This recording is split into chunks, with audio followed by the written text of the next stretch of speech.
Roorkee. He is also the co-author of Secret Killings of Assam, a book chronicling a dark chapter in Assam's political history. I, on behalf of National Book Trust India, welcome you, Sri Utpal Borpujari. Today, we are going to have something about Northeast.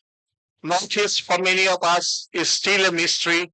There are so many myths about Northeast, many misconceptions, I would say. So today's conversation is certainly going to bust many of the myths around Northeast. Over to Sri Utpal Borpujari and Dr. Sumudra Gupta Kashyap. Thank you, Mr. Saikia, for the generous introduction, and thank you to National Book Trust for inviting us here. Actually, I am most qualified to be on this platform because I am sitting with somebody who is very rightly described there as the walking encyclopedia on Northeast.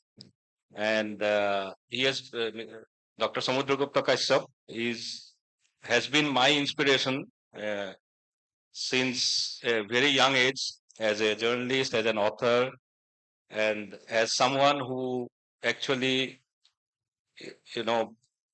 works for the Northeast to bring out the stories from Northeast to rest of the world. So today's subject is actually something which relates to the history of Northeast, the political history mainly. And since I come from a background of journalism and now cinema, so I have to start with a reference to something cinematic. I'm sure many of us have seen the recent web series called Patal Lok 2, where for the first time, as somebody belonging to Northeast, I can say for the first time, probably after a long, long time, a filmmaker from outside of Northeast has actually depicted the region's society and socio-political aspects with a very sensitive lens. And the backdrop of that series, some of those things have a historical resonance. Some of those things which come from the debates that happened at the Constituent Assembly, some of those issues still linger, still affect various parts of Northeast, like the preponderance of the violence in society, which has happened over a long period of time, which has now thankfully has gone down. The problem of illegal immigration from across the borders, the smuggling of arms and drugs and all that, all those, they have a lot of historical resonance. So to know more about this whole thing, I would like to, go to Dr. Kashyap and start off with the first question. Why do you think that the debates, this subject, the debates in Constituent Assembly vis-a-vis Northeast, the Northeast then was largely Assam and two princely states, two kingdoms. So why do you think this debate is still relevant in today's times? Thank you, Utpal. Also, thank you, National Book Trust. The story begins 200 years ago when the British East India Company had gone to Assam. It was an independent country at that time, to flush out the Burmese invaders. And in March 1824, they had distributed a pamphlet telling the people of Assam that we have come to flush out the Burmese and then go back to Calcutta. We are not occupying your country, but we'll settle the issue and go back. But all of us, we have two holes in our nose, two nostrils, but we only use for breathing in and out. The British, Bepari as they were, traders, with one nostril they got the smell of tea, and with the other nostril they got the smell of petroleum. And they said that because they were out from China. Come forward to say 1905, Assam became a part of British India. 1905, as the freedom movement began to grow, the British decided to break Bengal, and they broke Bengal into two parts. One became East Bengal, which is largely Muslim dominated, and in 1906, and they clubbed Assam with that, and they created a new province called Eastern Bengal and Assam. and Dhaka became the capital. Shillong was no longer the capital for Assam. 1906, in Dhaka was born a very significant organization called the Muslim League. And one of the top things in the agenda was to fight for separation of splitting India into two parts and creating another part of India, which would include Eastern India, Bengal, Assam, and the northeastern region. And massive movement of people took place from what became East Bengal into the Assam Valley, and the demography of Assam was changed. In 1906, the percentage of Muslim in Assam was 6 to 7%. In 1921, it rose to nearly 24%. During during independence, undivided Assam, there was a population of 26% of Muslims. It grew like that because the dream was Larke Lenge Pakistan, and that Pakistan would include large part of northeastern India. So when the freedom struggle took place, particularly from the 1930 onwards, Assam had to fight two battles. One is to get rid of the British, the other is to also save itself from becoming a part of Pakistan. So it's a very historical background that we have. Yeah. So I mean, before we go into the details of that, I would like to ask you how the Constituent Assembly and its members from Assam, then Assam, how the debates actually shaped the future of Assam, and how the members, if you can also talk a little bit about the members and how they actually kind of had to fight with Delhi to keep Assam within India. Like it was like Assam was fighting two battles of two battles of independence. Actually, one is the overall battle of independence, which was happening all over India. At the same time, it was also fighting for protecting itself from going to Pakistan. So, in that sense, could you throw some light on the Constituent Assembly and its members from Assam? Just before that, another very interesting had happened. The British had, on the eve of independence, or on the eve of splitting India, they divided the whole subcontinent into three parts. They call it Group A, Group B, and Group C. Group A would be mainland India, Group B was Punjab, and Group C was Eastern India. And they made a provision that Group A would remain as India when partition would take place, and B and C would become West and East Pakistan respectively. And Assam was, and they created the provincial assemblies and they clubbed together. Bengal, Eastern Bengal, and Assam were put in one group, and like that, Punjab and Sindh were placed in one group, and the remaining part of India was placed in Group A. Assam protested that because what had happened, that group would decide the future of that particular area. When Assam was put in Group C, the majority of the people, including the people of present-day West Bengal, the majority of the members were Muslims who were in favor of Pakistan. So Shyama Prasad Mukherjee saw that if Assam joins the group, it becomes Pakistan, and West Bengal also goes into Pakistan.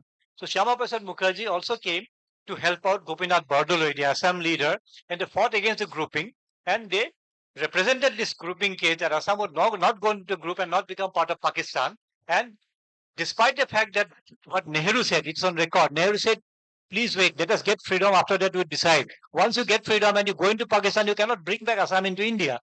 Nehru, Maulana Azad, Vijay Lakshmi Pandit, these people are totally ignorant about it. The man who saved Assam from coming out of the grouping, A, Shyama Mukherjee, and B was Mahatma Gandhi. Mahatma Gandhi said if Assam goes into Pakistan or it continues, Nehru continues with pushing Assam into Pakistan, then in the Congress meeting, Assam members will stand up and say, we are not in the Congress and will do a satyagraha against the Congress. That was the situation. But then when finally the British hurried to get out of Assam and they split India, Assam fortunately remained in India because Gandhiji and because of Gopinath Bardoloi. That was the situation. Then came in 1946 the Constituent Assembly. Yeah. So when you speak about this fight to remain in India, what kind of position did Gopinath Bardoloi take with the leadership in Delhi? See, And Assam, how Mahatma Gandhi and Gopinath Bardoloi had worked in tandem to save Assam from going into Pakistan? One of the greatest leaders that Assam had produced in the last century was Gopinath Bordoloi. He was the first prime minister, that time he used to call prime minister of Assam from 1938 onwards. He became prime minister for 2 terms, including he was the prime minister in 47 also. He was of the stature of Nehru, he was of the stature of Patel, he was of the stature of Rajendra Prasad. If you go through the Constituent Assembly debates, you find that he is revered as as Shri Jut Gopinath Bordoloi, Honorable Gopinath Bordoloi. Others will be said Mr. or Shri. He would be mentioned in the records as the Honorable Gopinath Bordoloi. That was his stature. And Gandhi, he was a very favorite of Gandhi. He was also a very favorite of Subhash Chandra Bose, because Subhash Chandra Bose had saved him and saved Assam from being ruled continuously by the Muslim League in 1938. Subhash Bose, on becoming the president of the Congress, had rushed to Assam to protect the Congress government of Gopinath Bordoloi from being defeated and taken over by the Muslim League of Sadullah. That was the stature of it. So when the Constituent Assembly was constituted, the assemblies of different provinces of India at that time had elected the members. Assam had elected 8 members, led by Gopinath Bordoloi, and the man who was initially in 1937 the Muslim League chief minister, who continued with the Muslim League say till 1946. He also drafted, one of the persons who had drafted the Lahore Declaration of the Muslim League, where they said that Ladke Lenge Pakistan. He, at the time of partition, he gave up Muslim League and came this side, and he became one of the last 8 persons who had drafted our constitution along with Ambedkar. That was the ship he had taken. These 2 gentlemen, particularly Gopinath Bordoloi and the others, there was a very interesting person called Reverend J.J.M. Nichols Roy. He was Khasi, from the Khasi tribe of present Meghalaya. These 2 gentlemen put up the case of Assam of the Northeast. Another very interesting thing that happened around that. If the divisive policy of the British was such that once they leave, they planted another seed in the north, is that all those hills which had become Christian, the tribal areas, would be converted into a British colony. That is the Coupland plan. And that was mooted by an Assam governor, British governor, and it was given to an Oxford professor called Reginald Coupland. It came to be known as Coupland Plan. So once India becomes independent, the plan was that there would be a India, there would be a Pakistan, there would be a third Christian country in the northeast, comprising of Nagaland, presently Mizoram, Meghalaya, and so on. Gopinath Bordoloi saved this situation, debated this whole thing in the Constituent Assembly, and finally got Assam in a very strong position within the India. So, do you, during your research or study about the Constituent Assembly, did you find any interesting bits from the debates? What which members said what about the Coupland plan, as well as about the plan to save Assam from going into Pakistan and the whole? No, the plan of going into Pakistan had been already yeah. crossed at that time. Coupland plan was gone because we arrived in 1947. As the Constituent Assembly took place, we already crossed that landmark and we came into independent India. India became independent. But then again, Assam had 3 issues. One was because of creation of Eastern Pakistan, a large number of Hindus had to come away from Eastern Pakistan into India, what remained of India. Partly they came to West Bengal, partly they came to Assam, because these were the adjoining areas. B, the biggest thing that happened, which we failed to keep in mind, was that for 3 years from after independence, because of creation of East Pakistan there, the road links of Assam, the railway links of Assam, and the waterways link of Assam was totally cut off between mainland India and the northeast. There was no highway between Assam and India till 1951. There was no railways till 1951. There was no river route till about 1952. Totally cut off. Even now, it's just 21 kilometers which connects. Finally, it was safe, but then that was difficult here. 3, Assam was an industrial state or province, even from the British times. In 1824, 26, the tea plantation came up. 1839, the first tea garden with a company came up in Assam. And 1889, the Digboi refinery came up. So Digboi refinery with the surrounding tea estates and the most portions of the railway tracks of India at that time. If you in the olden day time, the railway tracks had the slippers below crossing the railway track. Those are made of timber. 60% of the timber is to come from Assam. So the most important elements for the development of this country: petroleum, railway construction, timber, and then tea, which brought a lot of foreign exchange. were produced in Assam, but because the headquarters of this company were in London or in Kolkata, and because these became centrally administered items, so the entire chunk of the taxation and the income tax and the agriculture tax would go to the center. So Bordelais had to fight three fronts. One is tackling the refugees, tackling the immigrants. Refugees are of two kinds: the Hindu refugees and the Muslims who did not want to stay there; they want to come here. But very interesting, when the debate went on, there was a segregation between the Hindu refugees and the Muslim immigrants. At one point of time, as the debate was on, there were 28 Muslim members in the Constituent Assembly, and Sadullah, a former Prime Minister of Assam, was one of them. There were two from Assam, and they were demanding reservation for minorities, quote unquote minorities, in the entire country. Then, two or three of the Assam members said, how do you define a minority person? In Assam, Muslims are 24%, tribals are 36%, Hindus are 31%. Those who have not defined as Hindus, then you have Christians. So who is a minority there? Those were described. Then there were issues of why are the Muslims coming into Assam? The Muslims coming into Assam goes back to 1206 when Delhi was occupied by the slave dynasty, and then entire northern India was destroyed by Bakhtiyar Khalji. He destroyed Prayag, he destroyed Benares, he destroyed Patna, he destroyed Bengal, he destroyed Nalanda, and he knocked on the doors of Guwahati. But the king of Guwahati at the time, Maharaja Prithu, defeated and destroyed his entire army. So the dream of occupying Assam and converting into a Muslim majority state had begun in 1206. In 1671, the Mughal army was defeated in Guwahati in the Battle of Saraighat by Lachit Borphukan. In 1947, the dream of including Assam in eastern Pakistan was lost, but then they pumped in huge population to change the demography of Assam, which continues to linger even today. And the finest quote comes from a person none other than the president of the Constituent Assembly, who was also the president of India. I'll read out a line where he says, Rajendra Prasad. Dr. Rajendra Prasad makes a very interesting quote. I'll tell you. This is a quote from Dr. Rajendra Prasad as far as the larger plan was concerned. He said, I quote, I would rather insist that a man should not come here and become a citizen just to bolster up a Muslim majority in one of the provinces of India.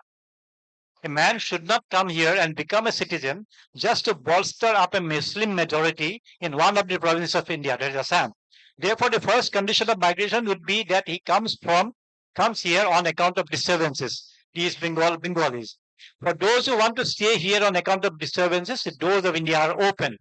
But to those who come from sinister motives, from motives of occupying land and usurping the rightful owners by terrorizing them and by becoming a majority in a province or a country, it is up to us to say that no asylum would be offered here.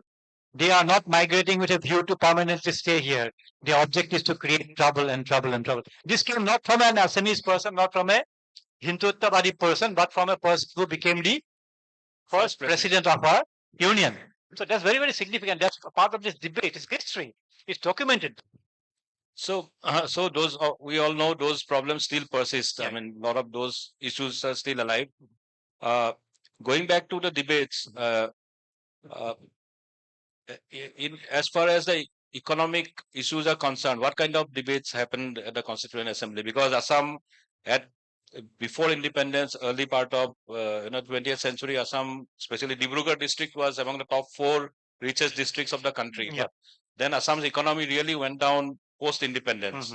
Even now, it's towards the bottom half. Right. So, was there any kind of discussion debate on the economic front? And the government of Assam, led by Gopinath Bardoloi, they had given a very big, voluminous memorandum on the financial sector, seeking 50% of the profits coming from the tea industry should go to the Assam government. 50% of the profit coming from the oil industry should go to the Assam government, because Assam had to not only tackle with its own population, but with also the population which came from Eastern Bengal after partition. They had a huge figure. The figure in 1949 was 1,14,000 at that time. And in 1951 census, the people who came from Eastern Bengal, both Hindus and Muslims, were 2.72 lakh population. So you have to also feed them. Now for that you need money. And it was highly debated there. But somehow the then president of the Prime Minister of India, who had taken oath under the British flag much before independence, he was not willing to give more financial support to the state. He said the state would have to look after it. And but Gopinath Borde said, "No, my priority is my people, my tribal people, my indigenous people first. Only that we will look at the refugees, and with the immigrant Muslims, no." That's the issue. And it was debated several times. There were various issues there. What would be the percentage? Odisha. There were the two members from Odisha supported this very strongly. That Assam is a case because Odisha also was facing a similar kind of financial constraints. But then the understanding from the center dominated by at that time or led by the then prime minister was not very satisfactory, not very favorable, not very happy kind of thing that was happening there. And interest was only that the profit should come from there, but the state making profit out of or giving the country profit out of Indian oil may not be given that kind of a kindness.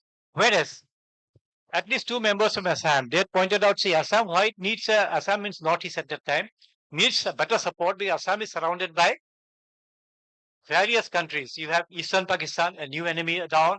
You have Burma, which again was split from India and made a new country, which continues to be in trouble even today. On the north, we didn't have a very friendly neighbor, which is becoming unfriendlier day by day, China.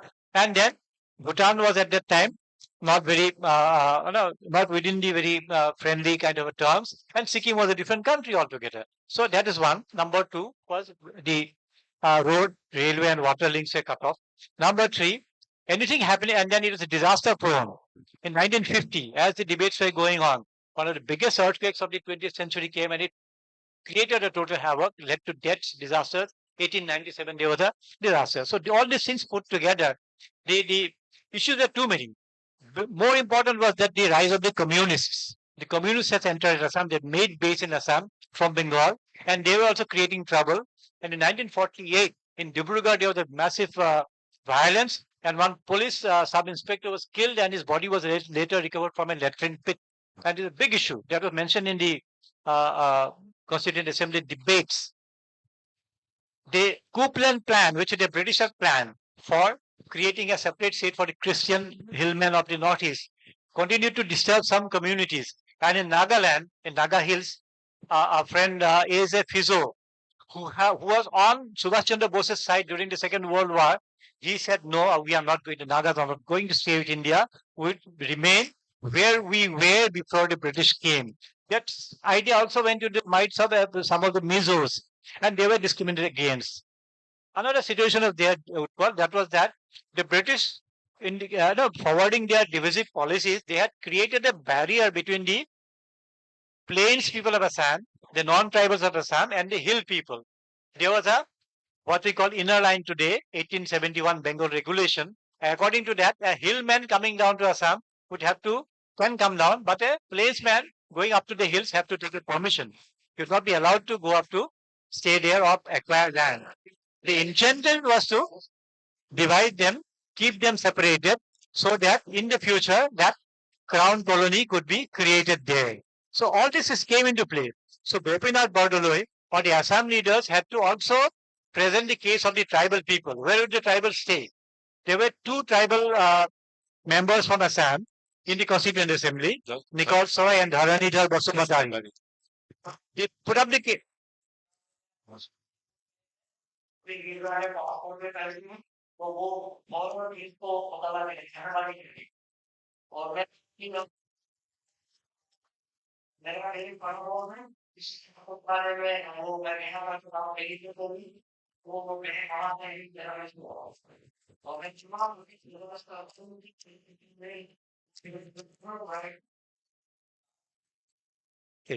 Okay.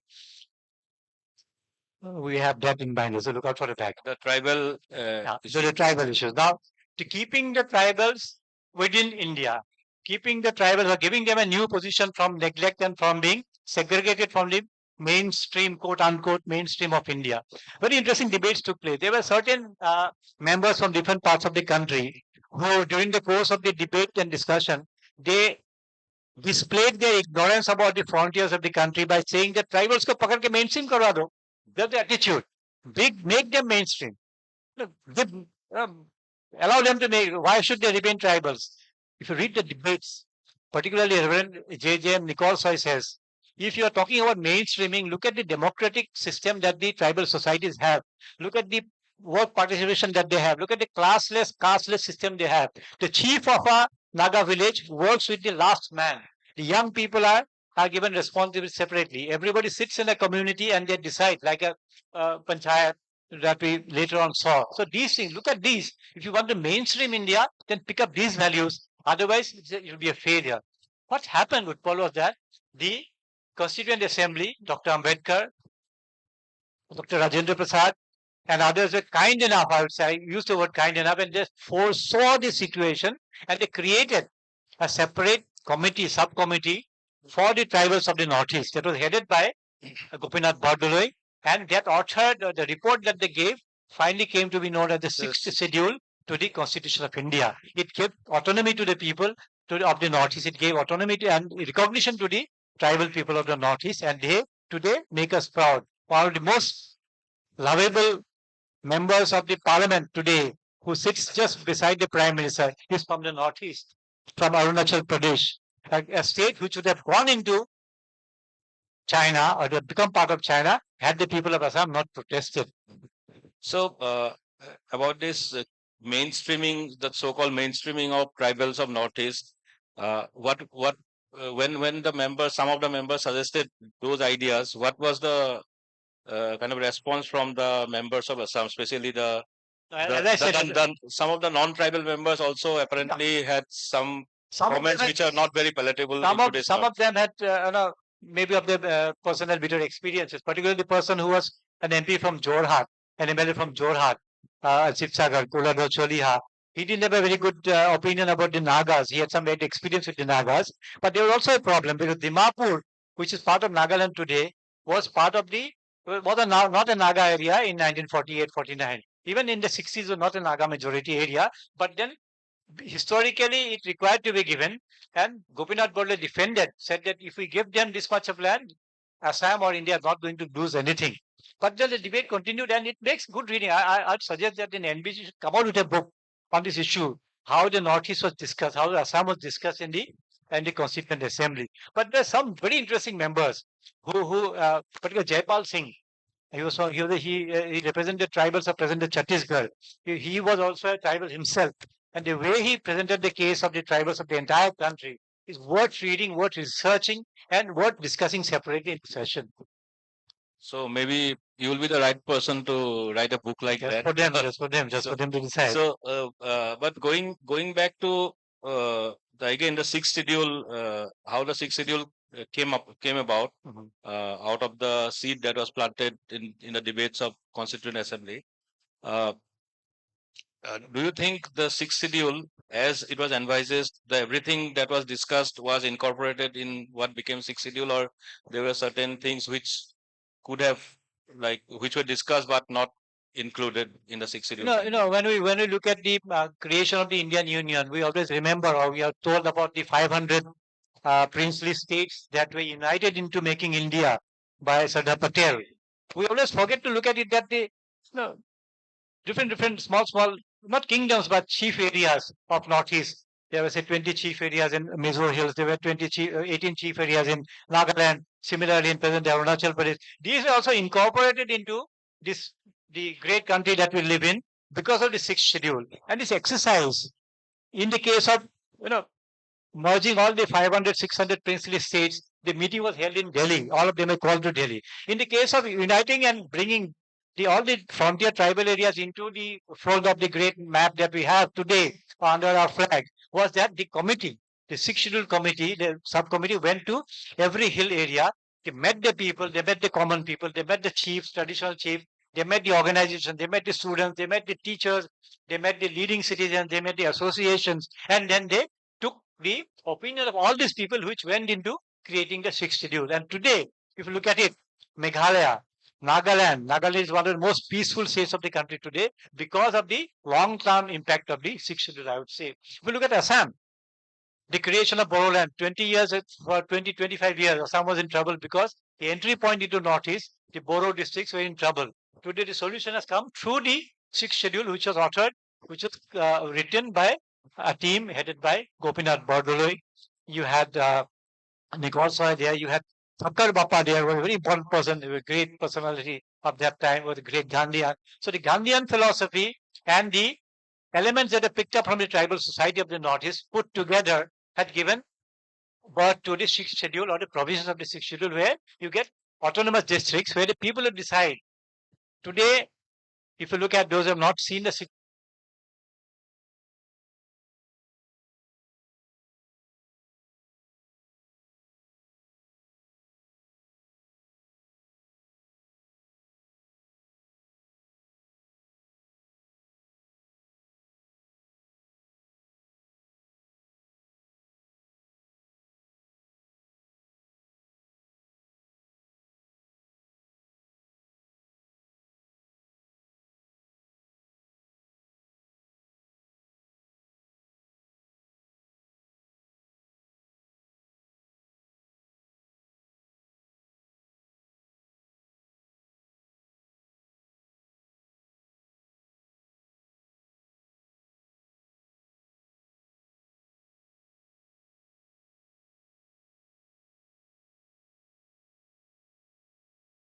should be decorated by a Bharat Ratna in another 3-4 years. He's got in the Padma Vibhushan category. So these are the people which have outcomes of the sixth schedule.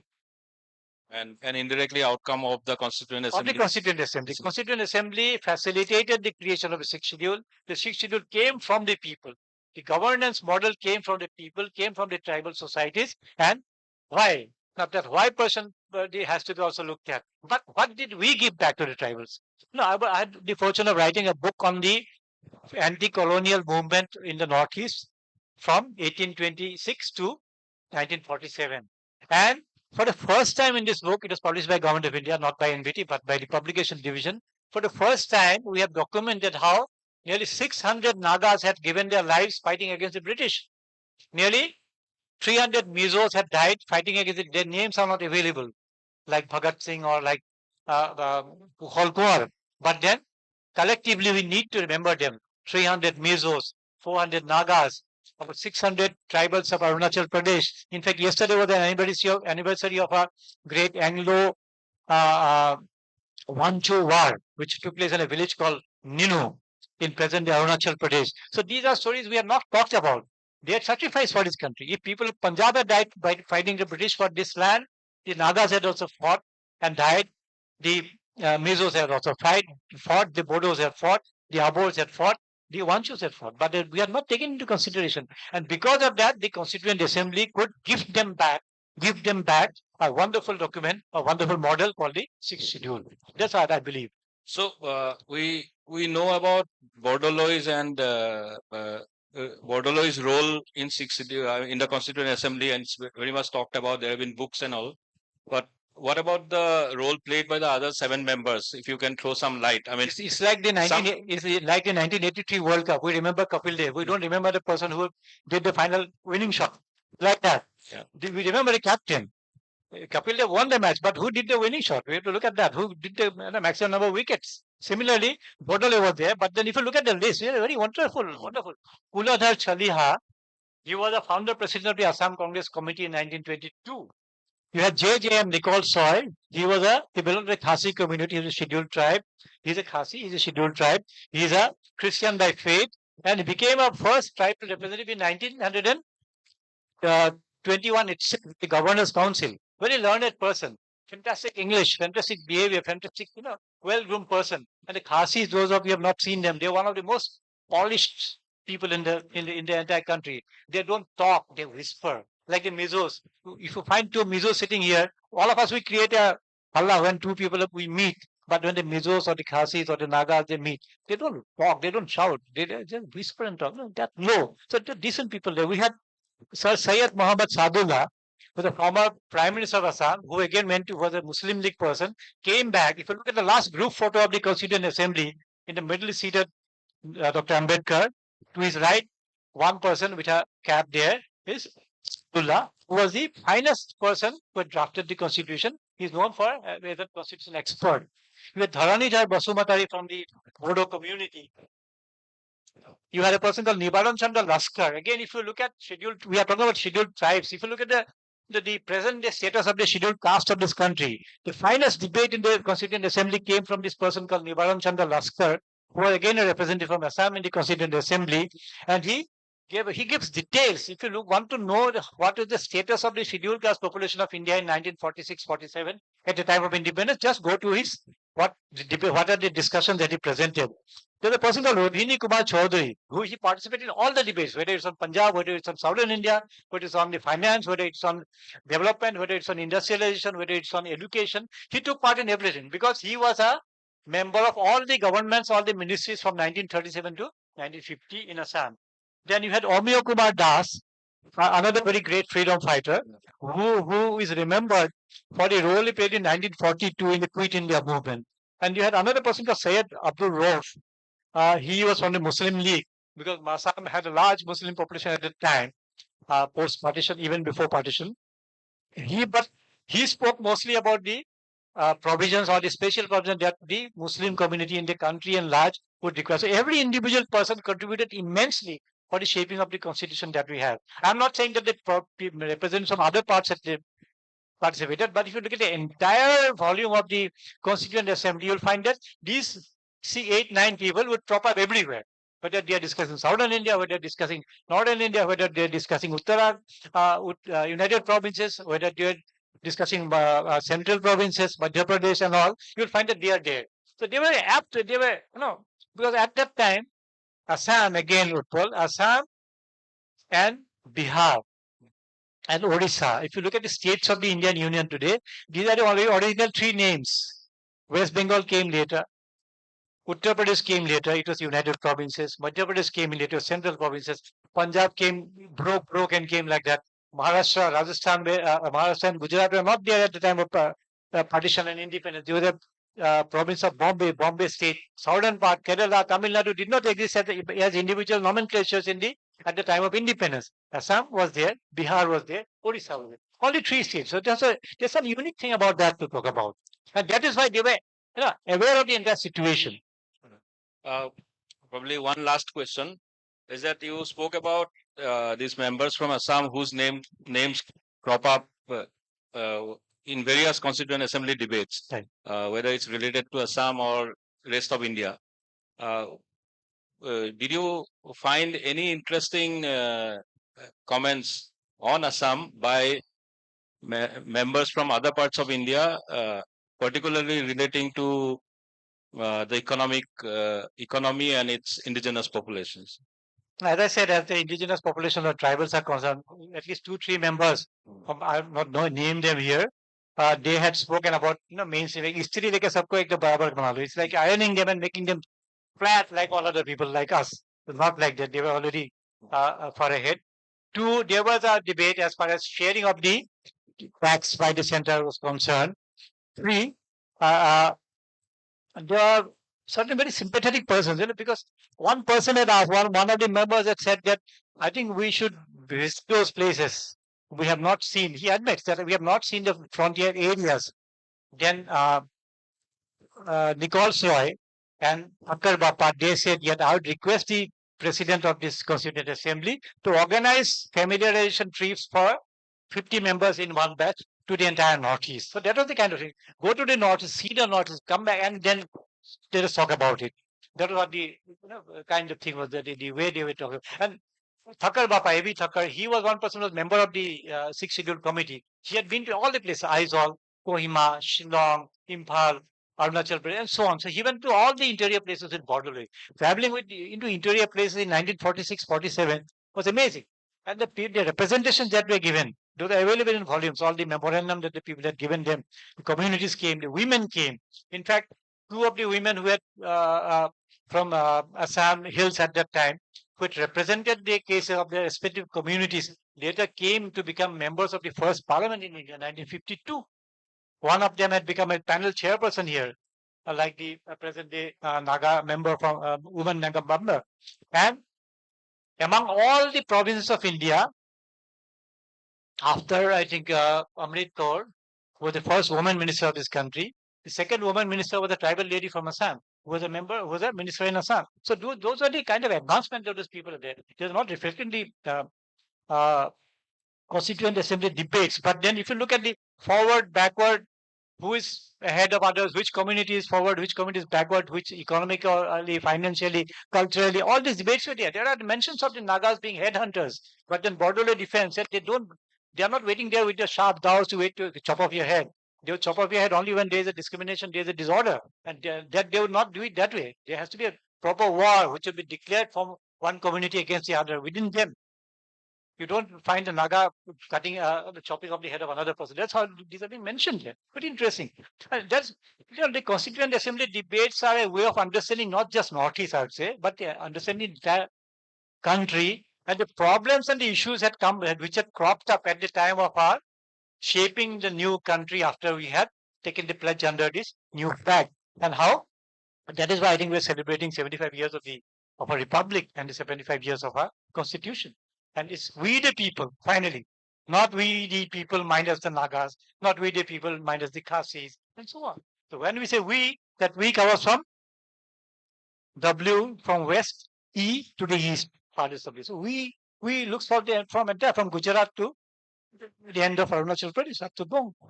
So I think that makes it amply clear that the debates that took part in Constituent Assembly are still very relevant, and I think they should be studied and they should be analyzed, and maybe solutions to a lot of problems of today's times could lie there actually in the fine prints of the Constituent Assembly debates. Yes. We have in the JNU, Jawaharlal University, we have a special center for study of the Northeast. So that is one area where these issues are being studied, and there are a special scholarship fellowship is being given to presently to the JNU scholars who do special studies on the Northeast every year. I'm part of that center there. Similarly, I would suggest, I'd make an appeal to the government, particularly to the Honorable Education Minister and the UGC Chairman, to also include constitutional studies, not just for people who study political science, but also for as a general study. Like we in the school education, we have social studies or we have other issues. But I think we need to put these issues there so that the entire issue of how this country was shaped, how the constitution was shaped, and how we have arrived here today. That we are sitting here under a flag and we are taking a pledge on the constitution that had the roots are there in the Constituent Assembly. I think there is enough scope to talk about this, discuss about it, do research, write books, make films, and maybe and continue with it. I think on that note, we will conclude our discussion, and on this very positive suggestion that the debates of Constituent Assembly should be analyzed and incorporated in the curriculum. Right. I hope the government takes note of that, and we in the maybe in a future edition of the World Book Fair, there will be an exposition of the studies of the books and exhibition of the books that have come out based on the debates of Constituent Assembly. Thank you. Thank you, Utpal Bhubzari. Thank you, National Book Trust, and thank you, New Delhi World Book Fair, and particularly Mr. Deep Saikia for organizing this and also inviting me to give some idea about the Constituent Assembly debates on Northeast India. Thank you. Thank you. Thank you, Dr. Professor Samudragupta Kashyap, and my good friend Sri Utpal Bharpujari for giving us such an illuminating conversation. Thank you for telling us the stellar role played by Bharat Ratna Gopinath Bordoloi with the blessings of none other than Mahatma Gandhi in saving Assam and, for that matter, entire Northeast from the grasp of Pakistan, and how many Congress stalwarts at the time were blissfully unaware of this problem of gigantic proportion. And thank you for telling us that what is the meat around that our repeated calls for bringing tribal societies of Northeast to the mainstream. They are already in the mainstream. The rest of India get to learn many things from them. Thank you for telling us that. And finally, with such beautiful explanation, you have explained the inner meaning of "we the people of India," which happens to be the tagline of our theme presentation in this edition of New Delhi World Book Fair. Thank you, both of you, on behalf of National Book Trust India.